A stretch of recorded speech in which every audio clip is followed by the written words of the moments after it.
예, 안녕하십니까. 저출생고령사회정책관입니다. 경남형 인구정책 수립 방안을 주제로 지금 경남이 처한 상황이 어떤지, 그리고 앞으로 미래에 어떤 부분을 고민해야 하는지에 대해서 좀 말씀을 드리겠습니다. 인구에는 두 가지 측면이 있습니다. 예측치로서의 인구와 목표치로서의 인구가 그것인데요. 예측치로서의 인구만 대입을 하면 인구 결정론적 오류에 빠지게 됩니다. 그리고 목표치로서의 인구만을 통해 가지고 미래를 준비한다면 또 행정 낭비, 과잉 투자 같은 문제가 생길 수 있습니다. 그렇기 때문에 인구의 두 가지 측면을 모두 고려해야 된다고 생각을 합니다. 우리가 하는 업무들 대부분이 사회적 가치를 바탕에 두고 도민의 삶의 질 향상을 목표로 하고 있는데요. 이것은 목표치로서의 인구, 다시 말해서 최소한 인구 유출을 방지하는 그런 노력이라고 할 수 있겠습니다. 그런데 지금 우리가 처한 상황이 그렇게 희망적이지만 않기 때문에 오늘은 예측치로서의 인구를 바탕으로 말씀드리도록 하겠습니다.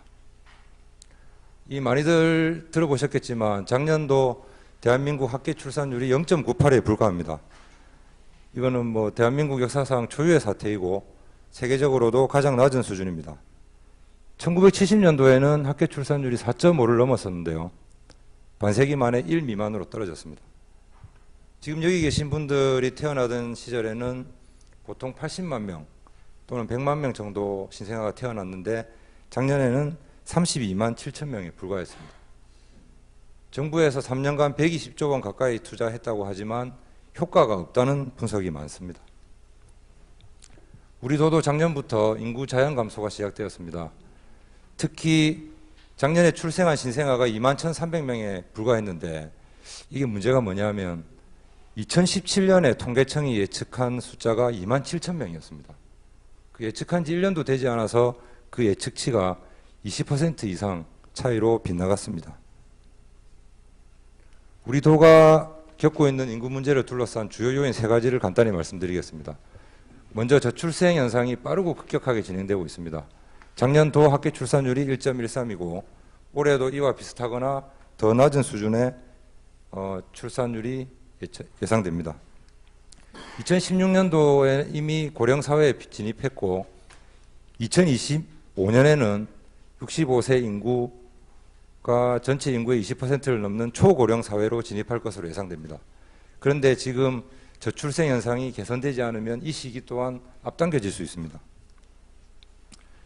청년 인구 유출도 우리 도가 고민하고 있는 부분인데요. 매년 증가하고 있고 대부분 교육 그리고 학업을 이유로 수도권으로 유출되고 작년에는 그 수가 10,000명이 넘어섰습니다.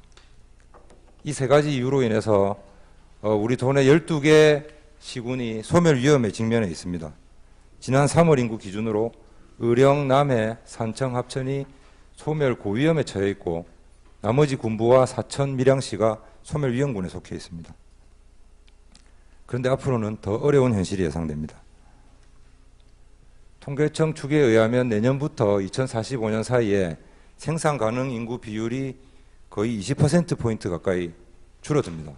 그리고 같은 시기에 고령자 비율은 2배 이상 급증하게 된다고 합니다. 그렇게 되면 생산 가능 인구 100명이 부양해야 하는 총 부양비가 내년 42%에서 거의 2배 넘게 증가하게 됩니다. 앞으로는 1명이 2명 몫을 해야지 지금의 경상남도를 유지할 수 있다는 그런 말이 되겠습니다.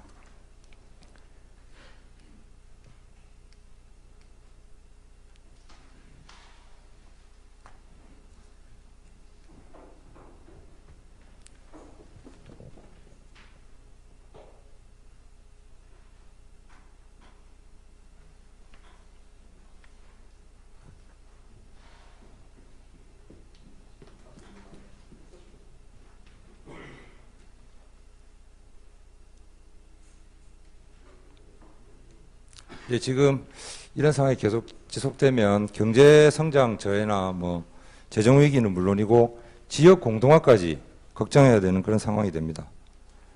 조사를 해보니 국민들도 예전처럼 출산율을 높이기 위해서 현금을 지급하는 그런 단순한 출산 정책보다는 사회 구조 개혁 그리고 삶의 질 제고를 국가에 요구하고 있습니다.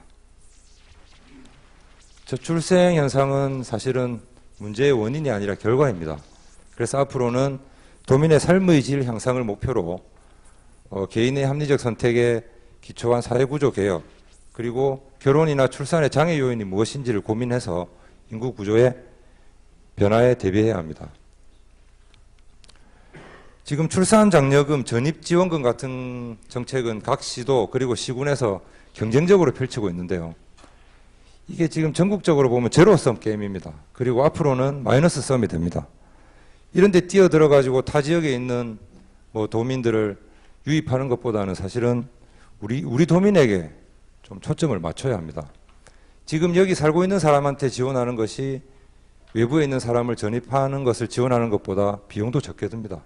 이거 대한민국 전체적으로 보면 낭비를 제거할 수 있는 방법이기도 하고요.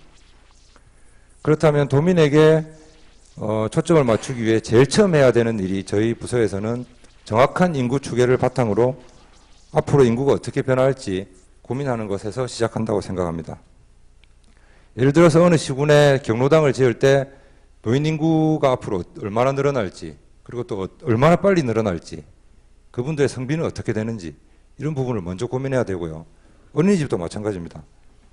연도별 출생자 수나 지금 어린이집 정원, 그리고 앞으로 신축 아파트 수요가 있다든지 이런 부분까지 고려를 해야지 나중에 문제가 안 생깁니다. 주택 면적이나 산당 같은 부분도 지금 현재 상황보다는 향후 10년, 20년을 먼저 내다봐야 합니다.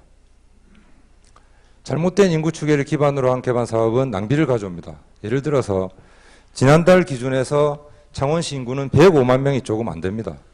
그런데 내년도 계획 인구는 130만입니다. 그 통계청 추계치와 26만 명이나 차이가 나죠.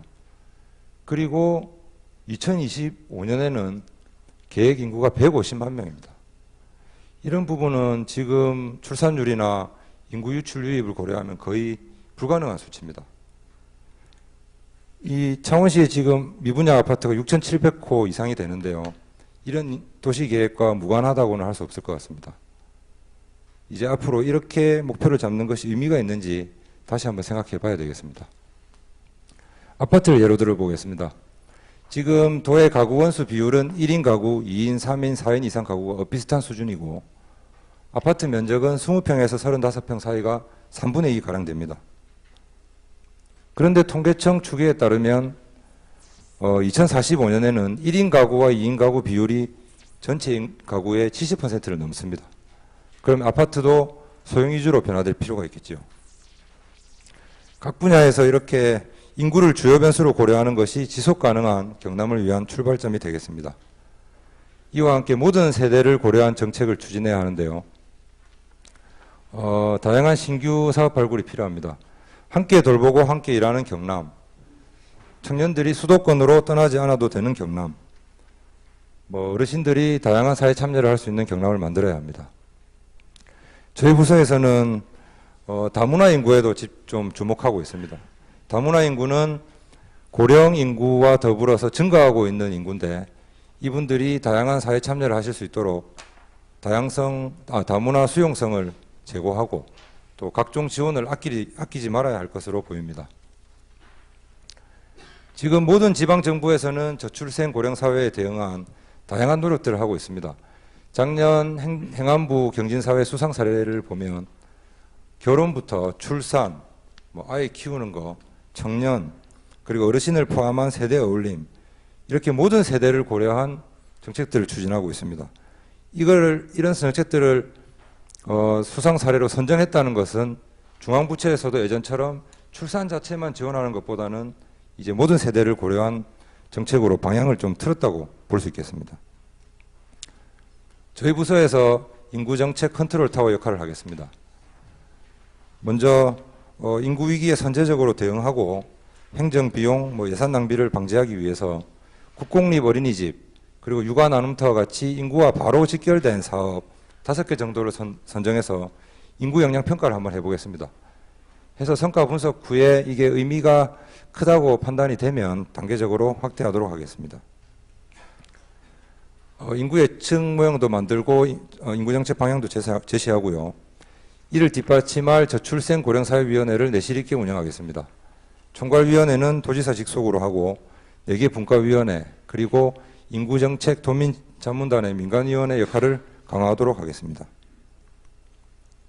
올해 추경에서 확보한 5억 원으로 시군 실정에 맞는 사업을 2개 정도 발굴해서 먼저 한번 추진해보고 이게 좋은 아이디어는 타 시군으로 확산하도록 노력하겠습니다.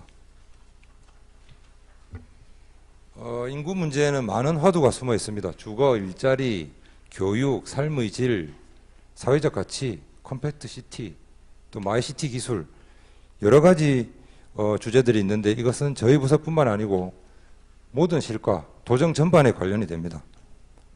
따라서 실국본부와의 협업이 필요한데요. 인구영향평가 대상 사업 제출을 시작으로 인구구조 변화를 고려한 정책 수립을 저희 부서와 같이 상의해 주시고 저출생 고령 사회에 대응할 수 있는 우수 시책 발굴에도 협조를 부탁드리겠습니다. 그리고 실국본부장님 그리고 부서장님들 저출생 고령 사회위원회에 참석해 주시고 적극적인 참여해 주실 것을 부탁드리겠습니다. 우리가 업무를 할 때 당연히 사업 대상지, 사업 기간, 예산 이런 걸 고려하는데요. 앞으로는 인구 변화, 인구 추계도 같이 고민해 주실 것을 부탁드리면서 발표를 마치겠습니다. 감사합니다.